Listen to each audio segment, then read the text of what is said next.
Good evening and welcome to News 11. I'm Ryan Blotto. And I'm Topher Elkins, here on desk tonight.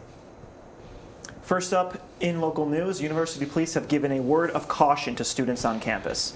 In the past couple days, there have been several social media posts about a suspicious person on campus at night. According to the posts, the person wears all black with a red and white kabuki mask. The person apparently hasn't physically hurt anyone, but the students who made the post said they felt threatened and terrified because the person just stood in their way and stared at them. University police say, quote, "This person has been told they are not welcome on campus and could face charges if they return." University police remind students that if you ever feel like you're in danger, call 911 or the UP office at 673-3333.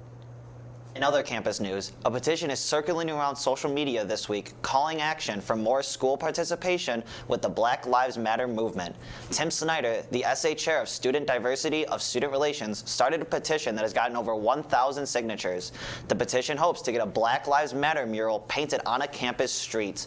Snyder says that the petition is part of a greater plan that black activists have in mind for the administration of Fredonia. Snyder says, quote, "It's a test to see if our administration can do something as small as support a BLM street mural being painted on campus. The petition is to show that the students on our campus actually support something like this being placed on our campus, not just a few students, the entire Fredonia community," end quote. There was a meeting last night between the student organizers, the president, and his cabinet to discuss these plans and what possible actions the school could take. We will follow up with this story as it comes. And last Friday, Governor Cuomo expressed his concern for Western New York's COVID rates, stating, "We have to do better." Western New York currently has the second highest positivity rate in the state, with a current 7-day average of 1.2%. Officials say that when the number reaches 1.4%, it's time to worry. The University at Buffalo's chief of infectious diseases, Dr. Thomas Russo, believes we're doing okay, but points out that our daily average has been doubling since our best rates in mid-August. And in Fredonia, another round of pool testing last Friday came back with 0 positive tests. One of the most popular fall destinations in Erie County has violated COVID-19 regulations. The Great Pumpkin Farm in Clarence violated social distancing guidelines. The Erie County Health Department found that there were too many people on the hayrides and no social distancing in the lines. New York State says hayrides must keep 33% capacity, follow the 6 feet rule, and sanitize surfaces between loads. The Pumpkin Farm wasn't fined and said that, quote, "Everything else was fine." And now an update on the Buffalo Diocese. Bishop Edward Scharfenberger placed the Reverend Donald Lutz on administrative leave last Friday. The Reverend of Our Lady of Perpetual Help Catholic Church in Buffalo was put on leave, quote, one second please, pending an investigation by the Independent Review Board into 2 allegations of childhood sexual abuse made against him in the 1970s. Only one of the 2 allegations filed a lawsuit. During his leave, Father Lutz cannot present himself or perform any duties as a priest. Former Congressman Chris Collins for the New York's 27th District is in Florida waiting to see if he needs to report to prison. He is set to serve 26 months in prison. This has been delayed several times because of the pandemic. His lawyers are hoping he serves the sentence at home, arguing that his age and medical condition put him at a higher risk for the coronavirus. Collins tells WGRZ that he drove to Pensacola, Florida, waiting for the judge's decision. He says it will be inexplicable should he have to go to prison. The Barnes law firm is moving forward and started operating on Monday. This comes just over a week after Steve Barnes died in a plane crash in Corfu, New York, along with his niece. The firm's managing attorney says they're, quote, "driven to honor his legacy." Barnes was flying New Hampshire to Buffalo, bringing his niece home for his mother's 90th birthday. Barnes was previously part of the Celino and Barnes law firm, which dissolved over the summer. And lastly, on a lighter note, unlike in other years, this year's homecoming weekend will be held completely online. Instead of in-person events, there are videos, bookstore information, and virtual programs available to those who are still looking to take part in the festivities. The virtual events will be held on tomorrow, Thursday, October 15th, and Friday, October 16th. This includes meet and greets, e-mixers, a planetarium show, and more. If you're interested in an event, make sure to register. The registration details for different events are on the Fredonia website. That's it for local news. We will be When we come back, the Senate starts the confirmation hearings for Judge Amy Coney Barrett, and the president reacts to his negative COVID tests. We'll be back. We've been down there. You gotta do the same. Post office. All you do is sign. So don't get nervous. Sign your name. For selective service. It takes no time. Just sign on the line at the post office. For selective service. Hey guys, if you're about to turn 18, you gotta register with Selective Service. It's simple. Just go down to the post office, fill out a card, and turn it in. That's all there is to it. There's no draft now. You're just adding your name to Selective Service's list in case there's a national emergency. So if you're 18 now, Selective Service, you gotta get down to the post office. Register with Selective Service. It's quick, it's easy, and it's the law. Takes no time. Just sign on the line at the post office. Selective Service. What a great time for a drink. What a great time for a drink. What a great time for a drink. If it's time for a drink this many times a day, you're not a social drinker. You're a problem drinker. And you could be well on your way to really messing up your life. Think about it. Talk to somebody about it. Do something about it before it's too late. A message in the interest of your better health from the American Medical Association. This is not a commercial. If you think measles, mumps, whooping cough, or polio are nothing to worry about, you'd better think again, because they could make your child go blind or deaf. They can cripple or kill. To protect children, you have to get them immunized. Get them their shots. It costs nothing or very little, so get it done now by your doctor or local health center. Your child's future is in your hands. Don't let her down. A message in the interest of better health from the American Medical Association.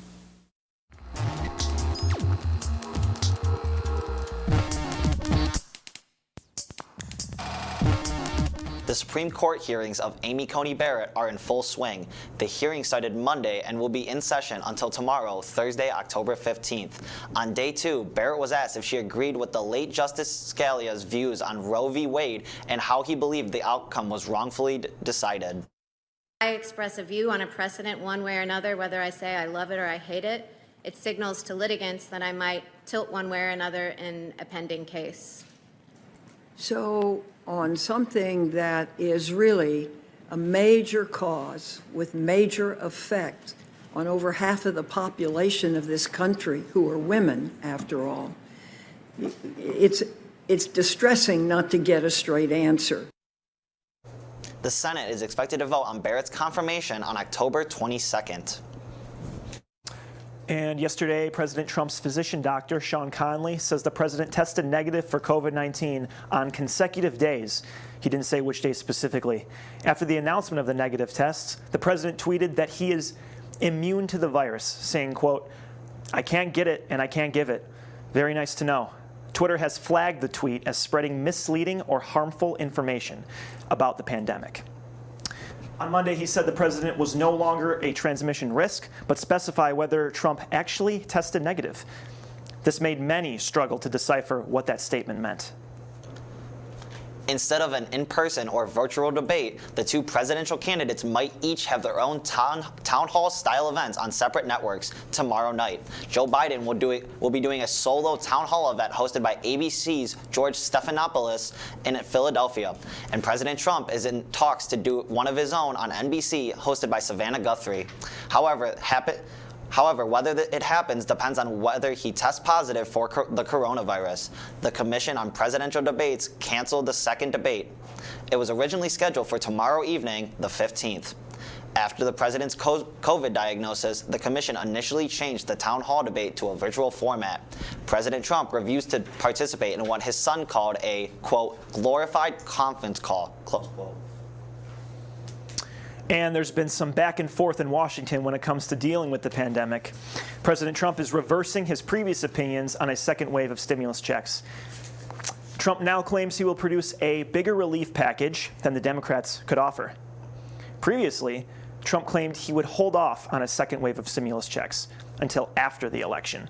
Now, he's changed his mind. President Trump now plans on releasing at least an $1.8 trillion relief fund, which far exceeds more than the $290 billion commissioned in March. What's preventing this relief fund to go into motion? According to Senator Mitch McConnell, quote, "I'd like to see us rise above that like we did in March and April, but I think it's unlikely in the next 3 weeks. The first item priority of the Senate is the Supreme Court," end quote. Speaker of the House Nancy Pelosi made headlines on Friday announcing legislation that would let Congress step in to judge the state of the president under the 25th Amendment. The 25th Amendment deals with the line of succession should the president not be fit for the job.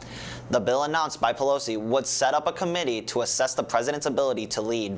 Pelosi says this has nothing to do with Donald Trump specifically. She goes on to say that on election day, quote, "he will face the judgment of the voters." The president's administration says this is, quote, "an absolute absurd stunt." The Associated Press points out that there is no real hope of the bill becoming law. It also comes just a year after the House impeached the president. And now moving on to Minnesota, the Hennepin County judge issued a new condition for the release of former police officer Derek Chauvin. On Wednesday, he posted a $1 million bond and is now allowed to leave Minnesota to await trial. The Minnesota Department of Corrections provided evidence that there would be a pretrial safety concern. He must establish residency in Minnesota or a neighboring state as soon as possible. The order states that Chauvin's address will be kept confidential and only shared with people on a need-to-know basis. He also must keep a cell phone with him at all times and surrender his passport. The Minnesota Department of Corrections will be supervising Chauvin on his release. He was arrested days after the death of George Floyd and faces charges of second and third degree murder and manslaughter. The trial is set for March 2021. Last week, 6 men were arrested and charged for planning to kidnap Michigan's governor, Gretchen Whitmer. The men arrested were part of an anti-government paramilitary group that plotted the kidnap because of the COVID-19 lockdown orders. The FBI learned that the group had a meeting in June where approximately 15 individuals met from 4 or 5 different states. Many of the defense attorneys claimed that this meeting was not serious and the plan to kidnap the governor was, quote, all talk. On the other hand, Assistant U.S. Attorney Nils Kessler claims that this was a serious plot and posed a serious safety risk. The 6 men are currently being held without bond until the trial and are facing up to life in prison if convicted. Now, Kevin, it's been a pretty warm fall so far here in Erie County and Chautauqua County. What can you tell us about that? Yeah, it's been very nice. Like today. Today we had abundant sunshine with highs topping out at 63 degrees. Tonight we will have a low of 58, which is the current temperature, as it will actually increase throughout the night, as we'll have a high of 66 tomorrow. But with that comes a 90% chance of rain in the afternoon, with winds gusting from 20 to 30 miles per hour. The rain will start to move in around noon, and with the biggest threat coming around 4. Thanks, Kevin.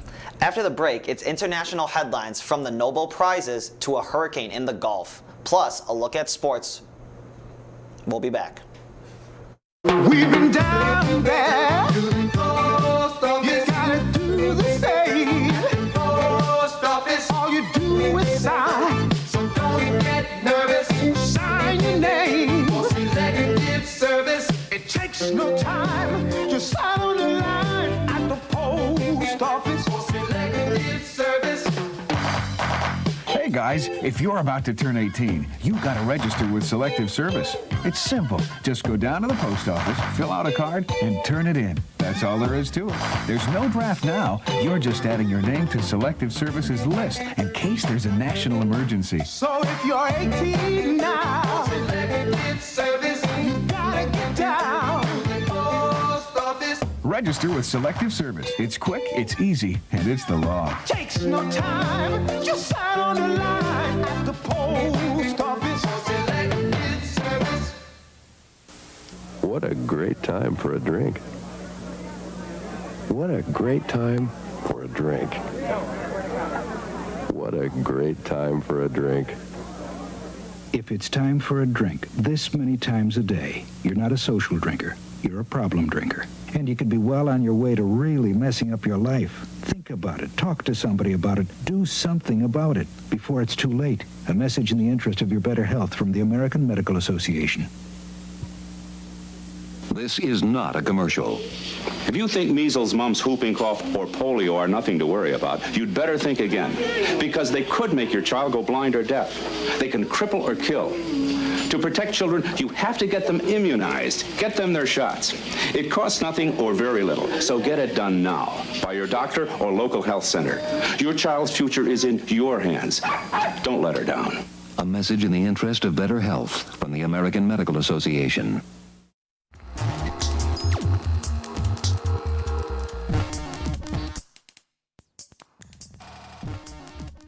And history was made last week when two women won the Nobel Prize for Chemistry. Emmanuelle Charpentier and Jennifer Doudna are the first two women to share the prize.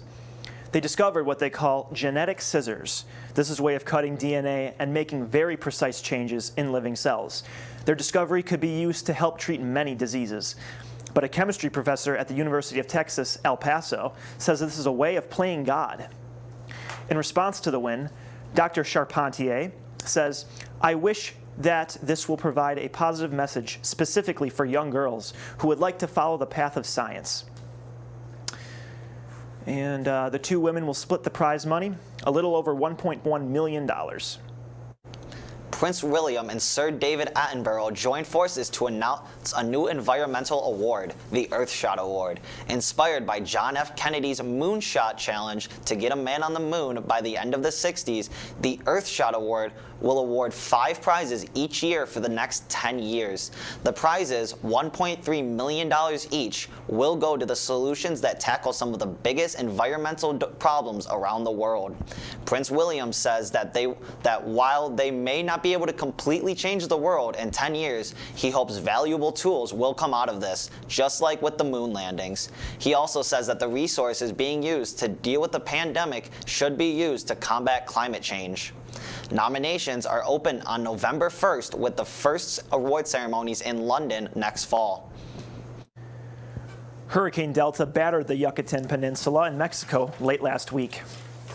There were no immediate reports of deaths, but the storm forced tens of thousands of people to evacuate, downed thousands of trees, and temporarily knocked out power for more than 250,000 people.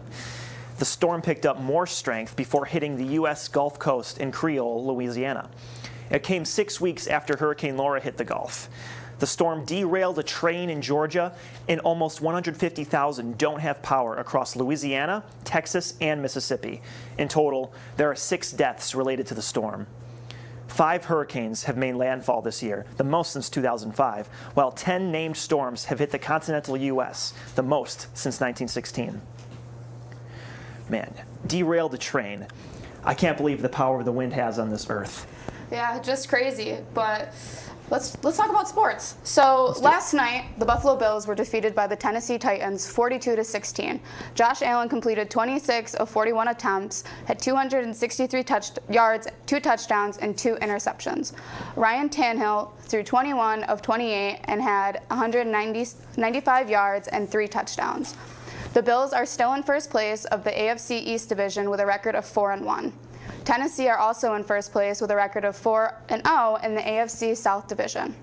Moving over to the NBA, the Los Angeles Lakers defeated the Miami Heat 4-2 to win their 17th championship.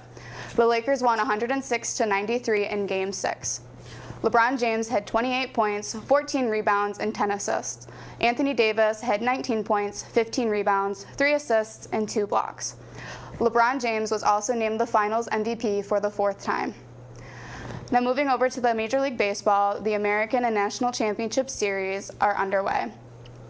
On the American League side, the Tampa Bay Rays are playing the Houston Astros and are currently up 3-0 in the series.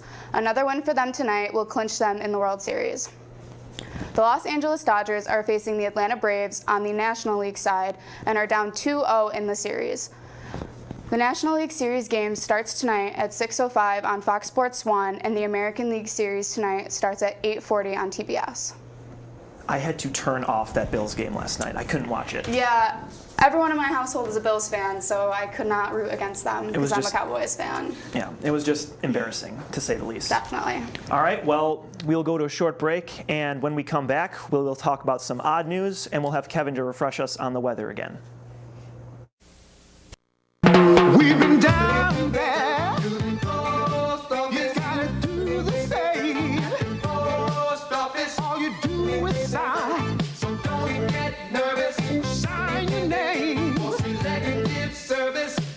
Takes no time, just sign on the line at the post office for selective service.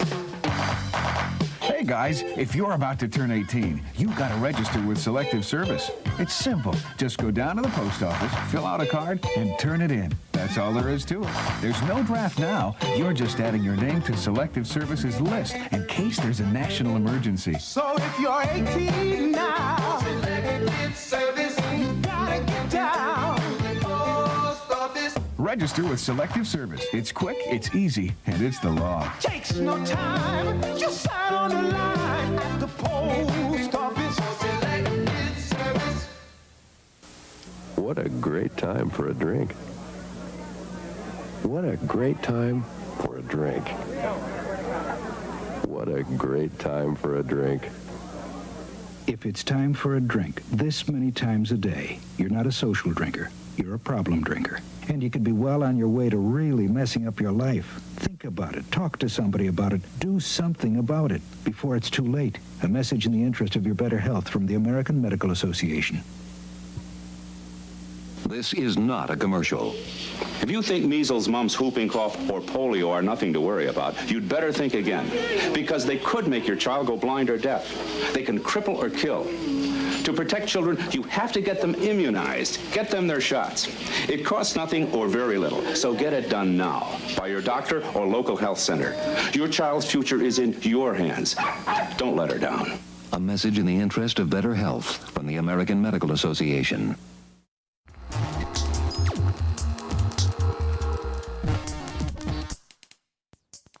Welcome back. Finally tonight, as always, we have some odd news stories. First up, the Irish Supreme Court is also in the headlines, but for a much different reason.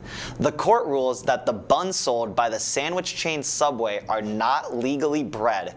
That's right, Subway's bread isn't bread. The ruling is part of a tax dispute, and the court says that the bread in Subway sandwiches has too much sugar to be considered a staple food, and staple foods aren't taxed. Then what is it? NASA had just lost the first new space toilet in decades. NASA says that the $23 million toilet is better suited for women. The new design is made out of titanium and is a little under 100 pounds and about 27 inches tall. To suit women, a new funnel was added for number 1, and the toilet is now tilted slightly for number 2. Station residents will test it out for a few months. NASA hopes the new toilet will be open for regular business. And finally, it's sized to fit in the NASA Orion capsules that will carry astronauts to the moon in a few years. And finally, the real-life inspiration for a famous short-tempered Looney Tunes character is now back in its Australian homeland. This is the first time the Tasmanian devil has been in mainland Australia in 3,000 years. 11 of the little devils were released on a 1,000-acre refuge in North South Wales. Tasmanian devils have been protected in Australia, specifically the island of Tasmania, since the 1940s, but a cancer that spread through the population in the 90s was a major setback to the conservation efforts. The goal is for the marsupials to eventually hunt on their own and keep the fox and feral cat populations under control. Good luck, guys. I'd like to know when I'm putting atop my vegetables on Subway if it's not bread. I'm kind of upset because I really like Subway, but, well. It's news to me. Yeah. Well, now we have Kevin for the rest of the week's forecast. Let's hear it. Kevin? Well, like I said, tomorrow is going to be a high of 66, but actually on the way into the station, they changed it from a 60% chance to a 90% chance of rain. But on the bright side, for Friday, the 50% chance is down to like a 10% chance. So Friday will be sunny, as will Saturday, as we'll have highs of 56, and then sunny on Sunday as well, with a high of 62. And, you know, it's a great weekend to mow those lawns and get the rakes cleaned up as, you know, the Bills play on Monday night. And stormy, but as long as my weekends have some sun, then that's all I really need. It's one way to look at it, that's for sure. I agree with that. Well, thank you, Kevin, for that. And, well, that about does it tonight for News 11. As always, thank you to our crew for making this show happen. And Hope and I will be back the next week at the same time. Have a good night.